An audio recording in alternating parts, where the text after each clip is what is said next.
मित्रों, दोस्तों, गीता के इस 5वें एपिसोड में, जिसमें कि हम गीता के 5वें अध्याय के बारे में जानना चाहेंगे, जानेंगे, समझने की कोशिश करेंगे, उसका 29वां यानी कि अंतिम श्लोक मुझे इस अध्याय का सबसे अच्छा श्लोक लगा। सबसे अच्छा इन द सेंस कि वो मुझे थोड़ा समझ में आया और मुझे उससे रिलेट करने का एक मौका मिला। वहाँ पे श्री कृष्ण कहते हैं, ये उनका ही स्टेटमेंट है, भोक्तारम यज्ञ तपसाम सर्वलोक महेश्वरम। थोड़ा रिपीट कर रहा हूं, भोक्तारम यज्ञ तपसाम सर्वलोक महेश्वरम सुहृदम सर्वभूतानाम ज्ञात्वा मां शांति मृच्छति। तो ये श्लोक, अब इसको थोड़ा समझ भी लेते हैं। शायद ही किसी धार्मिक ग्रंथ में या ऐतिहासिक ग्रंथ में एक ऐसा उल्लेख आया हो कि ईश्वर खुद कह रहे हो कि मैं ईश्वर नहीं हूं, मैं सारे ब्रह्मांड को चलाता जरूर हूं, मैं सारी सृष्टि की रचना जरूर करता हूं, लेकिन मैं तुम्हारा मित्र पहले हूं। अगर तुम एक सच्चे हृदय से मेरे पास आते हो तो मैं तुम्हें अच्छा रास्ता दिखाता हूं। अगर तुम एक अच्छी इच्छा के साथ मेरे पास आते हो, मेरे सामने आते हो, तो मैं तुम्हें शांति का पाठ पढ़ाता हूं और शांति के रास्ते पे भी डाल सकता हूं। क्यों?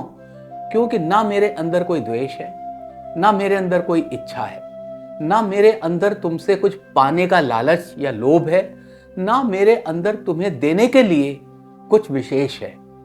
मैं एक ऐसा सन्यासी हूं जो सब लोगों के ऊपर एक ही भाव से, निर्विकार भाव से अपनी छवि बरसाता रहता हूं।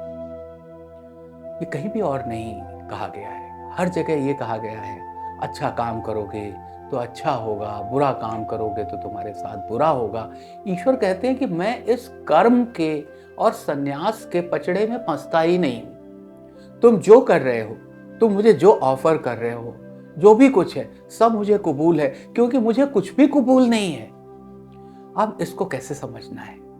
देखिए, दो चीजें हैं। अर्जुन क्या सवाल कर रहे हैं यहाँ पे कि हे कृष्ण, एक तरफ तुम कह रहे हो कि कर्मयोग करो, कर्मयोग मतलब निर्विकार, बस अपना काम किए रहो, फल की इच्छा मत करो। दूसरी तरफ तुम कह रहे हो कि सन्यास करो, त्याग दो सब कुछ।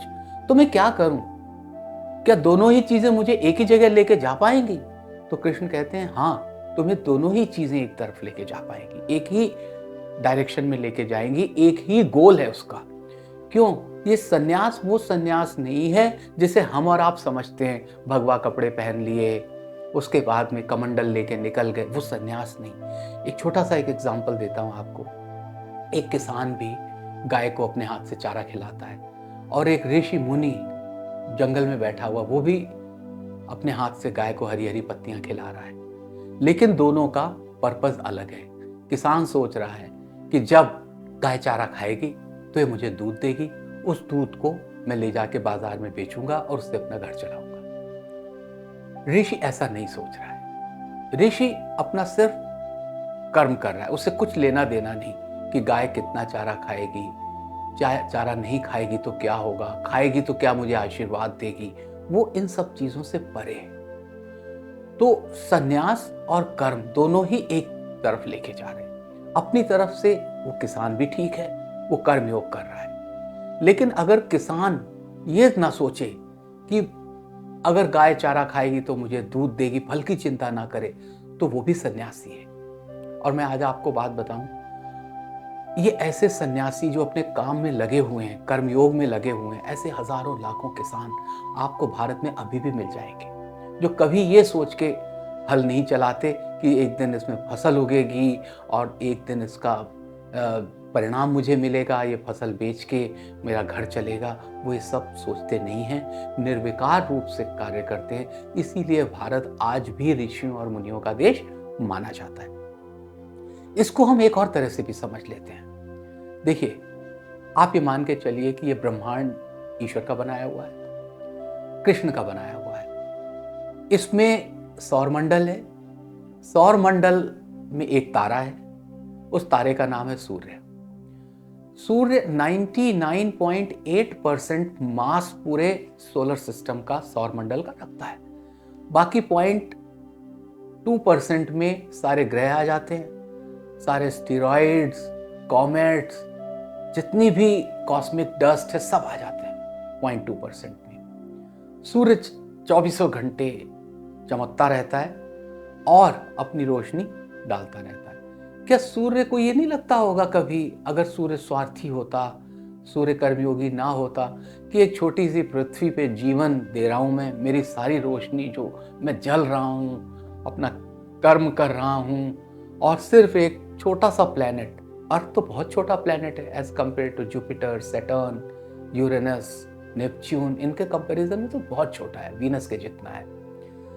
तो सूर्य अगर ऐसा सोचता, ईश्वर ऐसा सोचते कि इतनी सारी रोशनी, सूरज की इतनी जलन और तपन सिर्फ पृथ्वी पे जीवन को चमकाए हुए है, फिर क्या होता है? सोलर सिस्टम ग्रेविटी से बंधा हुआ है, और वो हमारी आकाश गंगा, जिसको हम मिल्की वे कहते हैं, हमारी अपनी गैलेक्सी खुद की, वो आकाश गंगा के केंद्र के चारों तरफ चक्कर काटता रहता है, जिसमें उसे करीब 860 करोड़ साल लगते हैं एक चक्कर काटने में। तो आकाश गंगा जो है हमारी, वो यूनिवर्स के चारों ओर चक्कर काटती रहती है, और पता नहीं शायद ऐसे कितने और यूनिवर्स होंगे, और हमें तो अभी तक यही पता है कि पृथ्वी के सिवा और कहीं पे जीवन नहीं है। तो अगर ईश्वरीय सिद्धांत यहाँ पे लागू ना हुए होते तो हमारे जीवन की उत्पत्ति ही नहीं हो पाती, क्योंकि अगर गिव एंड टेक होता, अगर कॉस्ट बेनिफिट एनालिसिस होता कहीं पे ईश्वर की डायरी में, तो ईश्वर इतने पूरे ब्रह्मांड को तो नहीं चलाते सिर्फ एक पृथ्वी पे 800 करोड़ लोगों के जीवन के लिए।